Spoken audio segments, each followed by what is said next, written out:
West Bengal state university second semester Bengali general স্টুডেন্টের জন্য আজকে আমি আইপিএ অর্থাৎ কিনা ইন্টারন্যাশনাল ফোনেটিক অ্যালফাবেট, যার বাংলা আন্তর্জাতিক ধ্বনিমূলক বর্ণমালা, তো সেটা তোমাদের সঙ্গে একটু শেয়ার করব যে কিভাবে করতে হবে। অনেকেই আমাকে জানিয়েছো যে ম্যাম এই জিনিসটা তোমাদের মাথায় ঢুকছে না, তো একটু হেল্প করতে, তো সেই অনুযায়ী আমি আজকে এই ভিডিওটি বানিয়েছি। তো তোমাদের একটা ইউনিট 4-এ তোমরা যারা এবার পরীক্ষা দেবে, ইউনিট 4-এ তোমাদের দেখবে একটা প্যারাগ্রাফ দিয়ে দেবে, সেটাকে বাংলায় সেটাকে আইপিএতে ট্রান্সলেট করতে হবে। আবার অনেক সময় টিকা টাইপ যে কোয়েশ্চেনগুলো থাকে তার মধ্যেও কিন্তু অনেকগুলো বর্ণ দিয়ে দেয় আইপিএ, সেগুলোকে কিন্তু বাংলায় দিয়ে দেয়, সেগুলো আইপিএতে করতে হয়। তো যাই হোক, এটা কিভাবে শিখবে দেখিয়ে দিই।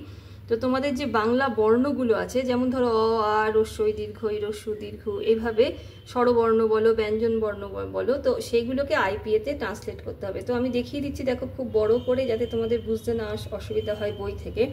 দেখো অ যদি হয় তো আইপিএতে এই অটাকে কিভাবে লিখতে হবে, এই উল্টো সি এর মতো।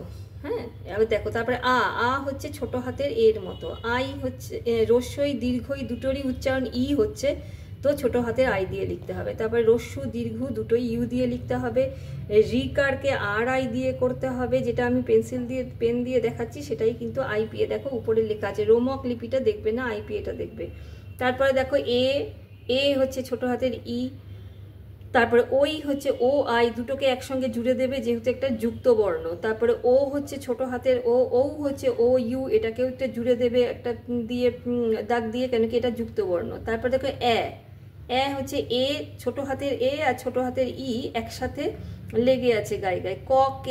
কে এর মাথাটা দেখো স্মলের কে এর মতো, কে কিন্তু মাথাটা একটু লম্বা করে দেবে। খ হচ্ছে কে এইচ, দেখো ছোট হাতের এইচটা ছোট হাতের এবং একটু ছোট সাইজ, ওর মাথার দিকে চলে যাবে। গ ছোট হাতের জি, ঘ হচ্ছে জিএইচ, আবার এই এইচটা ছোট হয়ে ওর মাথার কাছে চলে যাবে। উমোটা দেখো উচ্চারণ হচ্ছে নয়ের মতো, কিন্তু কিভাবে লিখবে, যখন ছোট হাতের এন লিখছো সেই এনটারই এই আঁকড়িটাকে আরেকটু নিচের দিকে নামিয়ে দেবে, এইভাবে একটু নিচের দিকে নামিয়ে দেবে, তাহলে উম হয়ে যাবে।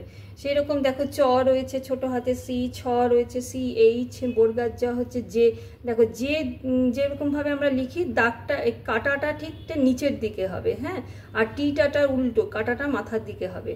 যে এইচ দেখো এই এইচটা ছোট হয়ে উঠে যাবে। তারপর ইয়র উচ্চারণটাও কিন্তু উমর মতো হবে, একটু নামিয়ে দেবে এখানে এই ছোট হাতের আঁকড়ির মতো, যেভাবে এটা দেখালাম, এই যে এখানে যেখানে দেখিয়েছি আমি, দেখো ঠিক এইভাবেও কিন্তু ইয়টাকেও এইভাবেই করবে। আচ্ছা, ট দেখো ছোট হাতের টি অনেকটা লম্বাটে আর মাথার কাছে কাটা, পেটের কাছে কাটা নয়। ছটা হচ্ছে ঠিক সেরকম একটা এইচ উঠে যাবে। ডি ছোট হাতের ডি এর মতো, ঢ তাই দেখে নাও মধ্যাহ্ন নয়ের মতো উচ্চারণ হচ্ছে ত টি। থ হচ্ছে টি এইচ। আচ্ছা, এই দুটোর মধ্যে একটু পার্থক্য দেখে নাও, ট আর ঠ, এই দুটো টিটা কিন্তু একটু লম্বাটে হবে, আর ত আর থ এই টিটা কিন্তু লম্বাটে অতটা হবে না, নর্মাল যেমন ছোট হাতের আমরা লিখি স্মল লেটারে সেরকম। ডিএইচ দেখে নাও, ন হচ্ছে এন এর মতো, প ফ, এভাবে এগুলো প্র্যাকটিস করতে হবে না দেখে। তারপরে রয়েছে দেখো ব ছোট হাতের বি, ভ বিএইচ, ম এম, জটা কিন্তু জে এর মতো, র আর এর ছোট হাতের আর, ল স। এবার সগুলো দেখো ছোট বড় হাতের যে এস সেরকম না, আবার ছোট হাতের যেটা এস সেরকম, এটা লম্বাটে, এসটাকেই একটু লম্বা করে দিলে কিন্তু এইরকম ভাবে এই শটা হয়ে যাবে। যেমন আমরা এস লিখি সেটাকে একটু লম্বা করে লিখতে হবে। তারপরে হচ্ছে কি হ এইচ, এরপরে রয়েছে ডি, দেখো ডয় শূন্য র, ঢয় শূন্য র, এরা কিন্তু এরকম উল্টো যে এর মতো, একটু সাইজটা ছোট, সেইভাবে করতে হবে। আচ্ছা, যদি ও এ উচ্চারণ হয় কোথাও, তো সেটা ও এর মাথায় একটা দাগ দিতে হবে। আর অনুস্বর হলে যেরকম দেখালাম ছোট হাতের এন এর মতো, এর নিচের আঁকড়িটা বাড়িয়ে দেবে, বিসর্গ এইচ এর মতো। আর এটা হচ্ছে চন্দ্রবিন্দু, চন্দ্রবিন্দু কি হবে, মাথায় একটা ওয়েভের মতো হবে। এবার কতগুলো জিনিস তোমাদের দেখিয়ে দিই, যেগুলো আমি এই খাতায় লিখে স্টুডেন্টদেরকে করিয়েছিলাম, তো ওরা এইভাবে লিখেছে, তো সেটা তোমাদের অলরেডি আমি দেখিয়ে দিচ্ছি, আর এটা দেখানোর দরকার নেই। তো যেটা দরকারি সেটা দেখাই, কতগুলো শব্দ, যেমন ধরো 5 বাংলায় পয়ে চন্দ্রবিন্দু আকার চ, তো যখন আমরা আইপিএতে করব, তো দেখো পি এ, আ হচ্ছে এ, আমরা এখানে দেখলাম আ এর জন্য আমাদের ছোট হাতের এ লিখতে হবে, চ এর জন্য সি লিখতে হবে। এইবার ধরো এই যে চন্দ্রবিন্দু, এর পয়ে চন্দ্রবিন্দু আকার আমরা অনেক সময় বলি পয়ে আকার চন্দ্রবিন্দু বলি, তো তোমাদের কনফিউশন হবে চন্দ্রবিন্দুটা পয়ের মাথায় দেবো না আকারের মাথায় দেবো। কিন্তু যখনই আইপিএটা করতে হবে, যদি ব্যঞ্জন বর্ণের সঙ্গে কোনো স্বরবর্ণ যুক্ত থাকে, অর্থাৎ পয়ের সঙ্গে এখানে আ যুক্ত আছে, তো চন্দ্রবিন্দুটা কিন্তু আ অর্থাৎ ছোট হাতের এর মাথাতেই হবে। ঠিক আছে, ওয়েভের মতো। এটা যখন চন্দ্রবিন্দুর কাজ করবে তখন দেখে নেবে। আচ্ছা, এখানে দুটো এর উচ্চারণ দিচ্ছে, দেখো একটা একটি, এই যে একটি উচ্চারণ করছো এর ইটা কিন্তু ছোট হাতের ই হচ্ছে, যেটা এ আমরা উচ্চারণ করছি। আর এটাও দেখো এ দিয়ে উচ্চারণ হচ্ছে এখন, কিন্তু উচ্চারণের কি তফাৎ, এটা আমরা উচ্চারণ করছি একটি, এ উচ্চারণ করছি, আর এটা এ উচ্চারণ করছি এখন, এ। তাই দুটোই এ দিয়ে হলে যখন আইপিএ করবে তখন কিন্তু একটাকে ছোট হাতের ই দিতে হবে, যেটার উচ্চারণ এ আসছে, আর যেটার উচ্চারণ এ আসছে সেটাকে এ দিতে হবে। একই যে ছোট হাতের এ আর ছোট হাতের ই গায়ে লেগে থাকবে। ঠিক আছে, এবার নামের বানানগুলো দেখো। নামের বানান হচ্ছে রমেশ, একজনের নাম হতে পারে, তো সেইখানে যখন নামের বানানে তোমরা আইপিএ করবে মাথায় একটা স্টার মার্ক করে নেবে। নামের বানান বা কোনো জায়গায়, যেমন কলকাতা করছো, সেই কলকাতা যেই জায়গাগুলো যেগুলো জেনারেলি আমরা ক্যাপিটাল লেটার দিয়ে শুরু করি, যেহেতু আইপিএতে ক্যাপিটাল লেটার নেই সেই কারণে তার মাথায় একটা স্টার মার্ক করতে হয়। এবার দেখে নাও এই ভেতরে ভেতরে স্বরবর্ণগুলো কিভাবে করবে। আমি দুটো বানান পাশাপাশি রেখেছি, এই দুটোকে একটুখানি খেয়াল করলেই তোমরা বুঝতে পারবে। রমেশ, দেখো র এর পরে কি উচ্চারণ হচ্ছে, র অ। রমেশের যে র অ, তাই জন্য র এর পরে আমরা অ দিলাম। তারপরে মেষ, ময়ে একার স, কিন্তু এখানে দেখো রোহন, র এর পরে ও উচ্চারণ হচ্ছে, জন্য আর এর পরে ও দিলাম। তাহলে দেখে নেবে যেখানে অ উচ্চারণ হচ্ছে সেখানে র এর পরে অ, আর যেখানে র এর ও উচ্চারণ হচ্ছে সেখানে র এর পরে ও।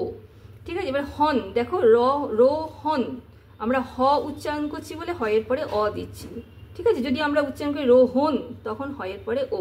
যেমন সঙ্গীত, দেখো সঙ্গীত, সং এসো, এখানে অনুস্বরের জন্য এন, তারপর জিআইটি। রবীন্দ্রনাথ, দেখো রবীন্দ্রনাথ, এই যে যুক্ত অক্ষর রয়েছে, তোমাদের মনে হবে যুক্ত অক্ষর কেমন ভাবে করবো, তো দেখো ভেঙে নিতে হবে। কিভাবে, রবীন্দ্রনাথকে তুমি যদি ভাঙো তাহলে রবিন, তারপরে দ্র, তারপর নাথ, এইভাবে ভাঙছে। তাহলে রবিন, আর ও এন, আর ও রো হচ্ছে রো, প্রথমে রো, তারপর বিন, বিআইএন, রবিন, তারপর দ্র, তারপর নাথ। এইভাবে ভেঙে ভেঙে কিন্তু উচ্চারণগুলো করে করে আইপিএ করতে হবে। নজরুল, দেখো নোজ, এন ও জে, নোজ, তারপর রুল, আর ইউ এল। তারপরে রাক্ষস, এবার ক্ষিয় কি করে লিখবে, তোমরা তো বলবে যে ম্যাম ক্ষিয় শিখিনি, তো ক্ষিয় লিখতেই হবে না, যখন একে ভাঙবে দেখবে উচ্চারণটা আসছে রাক, রাক আর একে রাক, তারপরে খোস, কেএইচ ও এস, এবার ভাঙতে হচ্ছে রাক আর খোস মিলেই রাক্ষস। বিদ্যাসাগর, দেখো বিদ্যাসাগর আমরা বলছি না, আমরা বলছি বিদ্যাসাগর, এই জন্য ডি ডি ডি এ, বিদ দা, এইভাবে। বন্ধু, বন্ধু, এভাবে ভাঙতে হবে। সরস্বতী, দেখো স রো সতী, এবার দুটো এস কেন, যদি বলো যে ম্যাম দুটো এস কেন, তাহলে দেখো সরস একটা উচ্চারণ হচ্ছে, তারপরে সতী আলাদা হচ্ছে। সরসের জন্য একটা এস, সতীর জন্য আর একটা এস। তো এইভাবে তোমরা করে নেবে। তো আমি কতগুলো তোমাদের আইপিএ দেখিয়ে দিচ্ছি যেগুলো খুব ইম্পর্টেন্ট, সেগুলো প্র্যাকটিস করবে। এটা বাংলাটা তোমরা স্ক্রিনশট নিয়ে নেবে, এটা হচ্ছে তার আইপিএটা, এটাও আমি দেখিয়ে দিচ্ছি, তোমরা দেখে নেবে। এইগুলো প্র্যাকটিস করবে, আশা করি পরীক্ষাতে তোমরা কমন পেয়ে যাবে। আর একটা দেখো, এটা বাংলাটা আর এটা তার আইপিএটা, আমি দেখিয়ে দিচ্ছি কাছ থেকে, তোমরা স্ক্রিনশট নিয়ে নেবে। আচ্ছা, আরেকটা দেখাচ্ছি, এটা হচ্ছে বাংলাটা আর এটা হচ্ছে তার আইপিএটা। ঠিক আছে, কোথাও অসুবিধা হলে আমায় জানাবে, আমি তোমাদের কমেন্ট করবে, আমি নিশ্চয়ই তোমাদের হেল্প করব।